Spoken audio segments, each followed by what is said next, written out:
Hey guys, it's Matt, welcome to SpeedTutor, and today I wanted to talk to you about the new news and the announcements from Unity in regards to their new AI systems. I want to talk about some of the problems, the advantages, and I'd love to hear from you on what you think of the whole situation and what you think of AI and if you actually use it yourself. Without further ado, Unity have announced two specific AI-based platforms, one being Unity Muse and one being Unity Sentis. And Unity do hope in the end that AI Muse will be something that will integrate straight into the Unity editor, have a web-based platform, and it will allow you to use a natural input with text prompts or sketches to be able to create textures, get prompts to help you write code, animate characters, change sprites, and do many other advanced things as they move along.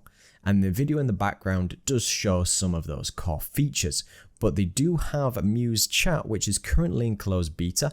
There's no real details on it yet, but it will be learning from Unity's official documentation, all their training resources, and any support to be able to give you up-to-date information on exactly what you need for Unity, whether you need it for development or troubleshooting, and give you code snippets as well. But I always see the problem with these sort of things, especially when it comes to texture creation and using them in game, as much as the copyright issue is always questionable. It's all well and good if it animates a character, that's great, but you'll need the character model.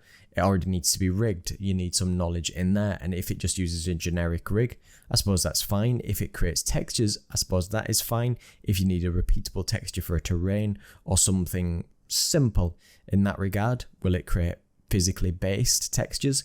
Could we get an integration with software like Substance Painter? Because my problem is with core 3D models, you need the model, you need it UV unwrapped, and you need textures which are specifically suitable for that model. And for me personally, with an experience of more realistic modeling using Substance Painter, there is integration with Unity for Substance Painter generally. Whether that'll have its own AI in the future, who knows, or some level of integration will always be kept within the boundaries of the workflow of what 3D currently looks like, unless AI gets smart enough to start creating 3D in all those forms that I've just mentioned.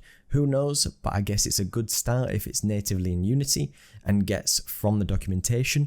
But this also lends itself, is the official documentation from Unity good enough? Is the training good enough? Is the code snippet good enough? And so on and so forth. But I guess if you're just using it as a guide and a base to troubleshoot what you want, maybe it's perfectly suitable for now until it becomes smarter over time.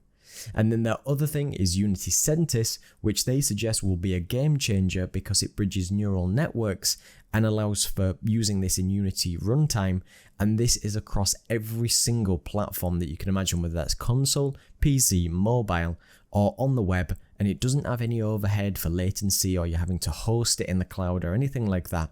And their example is the orb character in the background, and this has learnt with the neural networks to be able to answer and respond to questions and have animations based on what it's given. And Unity do want to make advancements in this in the future. They're both in closed beta.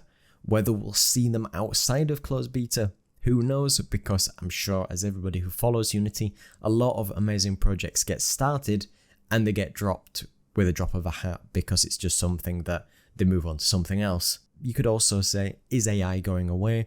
AI doesn't look like it's going away anytime soon, unless it gets some sort of stipulation or regulation across the world. But I guess if it can help everybody as a game developer create better, faster, and help you with the most tedious things in game dev like troubleshooting errors and issues, then I think it's a positive step in the right direction. And you leave your suggestions and comments on what you think about it, and what you think the issues might arise, and whether we'll actually see it or not in the future. So do be sure to check out all the links in the description for all the best sales, savings, and everything you can find in game dev. Be sure to check out my Patreon to get access to over 195 different scripts, assets, and projects you cannot find anywhere else. And also check out all my great assets on the Unity Asset Store and on my website for massive, massive discounts. And a big thank you to all my patrons, including Peter Steiner and Christian Van Ziel, and everybody else who comes to watch the video. So thank you so much for watching.